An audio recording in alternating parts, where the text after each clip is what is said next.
काला साया। यूं तो बनारस घाट अपनी खूबसूरती के लिए बहुत प्रचलित है, पर घाट के किनारे कई राज लिए बैठे हैं। ये कहानी शुरू होती है बनारस के घाट के पास बने ममता निवास से, जहां प्रिया लाल जोड़े में ममता के घर उसकी बहू बनकर आती है। आओ आओ बहू, घर को अपने पैरों से पवित्र करो। ममता घर की दहलीज पार कर ही रही होती है कि अचानक एक बहुत गंदी सी बास पूरे घर में फैल जाती है।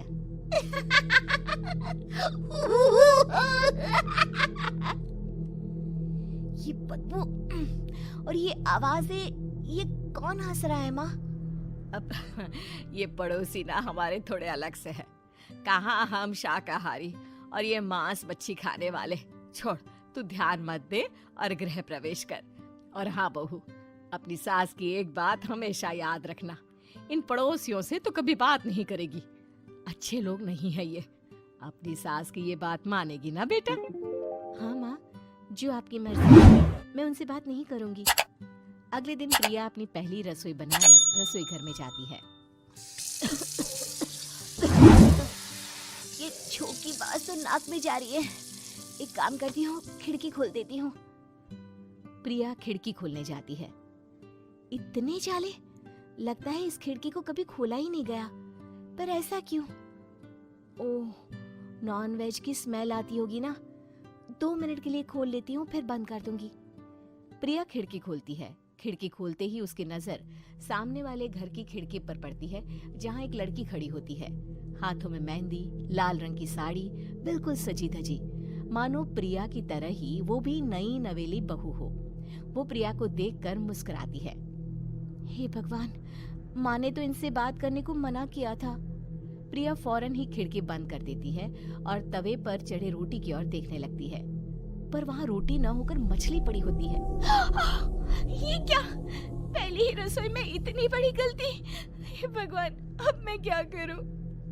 प्रिया बहुत डर जाती है और फौरन रसोई की सफाई करने और फिर सभी के लिए खाना बनाने लग जाती है।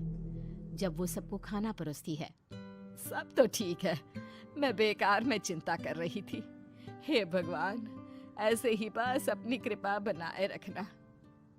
रात के वक्त जब सब सो रहे होते हैं, तब प्रिया को पायल की आवाज सुनाई देती है, जिससे उसकी आंख खुल जाती है। ये पायल की आवाज कहाँ से आ रही है? प्रिया उठकर उस आवाज के पीछे छत की सीढ़ियों तक जाती है। तभी उसे बच्चे के रोने की आवाज आती है। प्रिया छत पर जाती है तो क्या देखती है? वही लाल साड़ी वाली लड़की अपनी गोद में एक नवजात बच्चे को घुमा घुमा कर सुला रही है। तभी प्रिया की नजर उसके पेट पर पड़ती है। ओह गॉड, ये तो प्रेग्नेंट भी है। सुनिए, बच्चा सो नहीं रहा है क्या? मैं कुछ मदद करूं?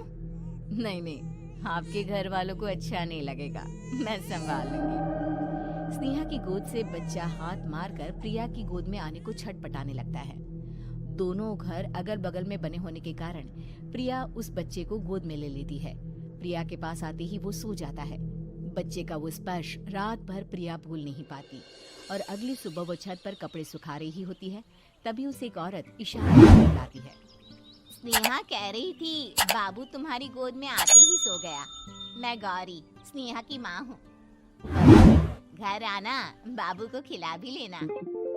शाम को जब घर पर कोई नहीं रहता, बच्चे से मिलने के लिए प्रिया छिपकर अपनी पड़ोसन के घर चली जाती है और कुछ देर बच्चे को खिलाकर वापस लौट आती है। इसके कुछ दिन बाद ही प्रिया को पता चलता है कि वो माँ बनने वाली है। ममता की खुशी का ठिकाना नहीं रहता।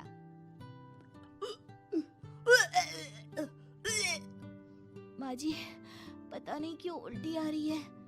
प्रिया भागती हुई वॉशरूम में जाती है तो हरी और लाल रंग की उल्टी करती है। उस उल्टी में से कीड़े निकलते हैं। ये क्या?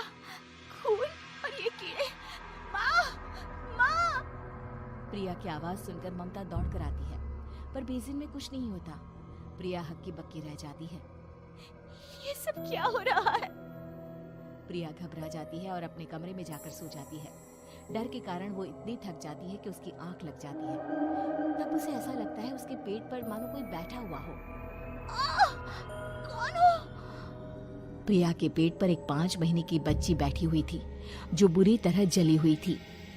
माँ, तुम ही मुझे लाई ना अपने पेट में। मैं तुम्हारी माँ नहीं हूँ। कौन हो तुम? माँ, देखो मैं जल गई बुरी तरह से। 6 महीने पेट में रहने को भी मुझे नहीं मिला। सहला दो ना माँ। बचाओ! बचाओ! माँ! ममता दौड़कर कमरे में आती है। प्रिया की बातें सुनकर वो सब समझ जाती है। तू कहीं बगल वाले घर में तो नहीं जाकर आई ना बहू? मुझे माफ कर दो, मैं गई थी माँ। उस घर में सब मरे हुए हैं बहू। कई साल पहले स्नेहा उस घर में बहू बनकर आई थी। कुछ ही दिन में वो एक बच्चे को जन्म देने वाली थी। पूरा घर बच्चे के आने की खुशी में खोया था कि एक दिन अचानक उस घर में आग लग गई। सब बुरी तरह जलकर मर गए। गौरी आज भी दादी बनने का इंतजार कर रही है और इसीलिए स्नेहा ने अपना अजन्मा बच्चा तुम्हारी कोख में डाल दिया। ममता ये कह रही होती है कि पीछे से उसके पैरों को एक बच्चा पकड़ लेता है। दादी, दादी। माँ, स्नेहा की गोद में यही बच्चा था। ये बच्चा कौन है फिर? तेरी मौत है। तेरी भी दादी। जिस चीज का ममता को डर था वही हो गया। ममता निवास के ऊपर मौत ने चादर बिछा दी थी। प्रिया का पेट ऐसे बढ़ जाता है मानो 9 महीने का हो।